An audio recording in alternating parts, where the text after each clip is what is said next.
काहींनी महाराष्ट्रात लोकसभा निवडणुकीचं वर्णन मुद्दे नसलेली निवडणूक असं केलं। देशासमोरील महत्त्वाचे मुद्दे बाजूला राहिले आणि स्थानिक मुद्दे महत्त्वाचे ठरले। कुठे जातीसाठी लोकांनी मतदान केलं तर कुठे धर्मासाठी। या सगळ्याचा तोटा म्हणजे आधीच गढूळ असलेलं वातावरण आणखी गढूळ झालं। खरं तर बऱ्याचदा निवडणुका संपल्या, निकाल लागला की वातावरणातील गढूळपणा कमी होत जातो।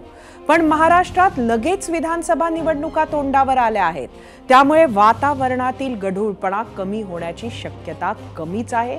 किंबहुना 2-4 आमदार निवडून यावेत यासाठी जातीद्वेष पसरवत गढूळपणा कसा वाढेल याचेच प्रयत्न काही जण करतील। अशा प्रवृत्तींपासून आपण सावध राहणं गरजेचं आहे। राज ठाकरे आज म्हणाले तसं जातीपातीचे विष कालवणाऱ्यांना जनतेनं दूर ठेवलं पाहिजे।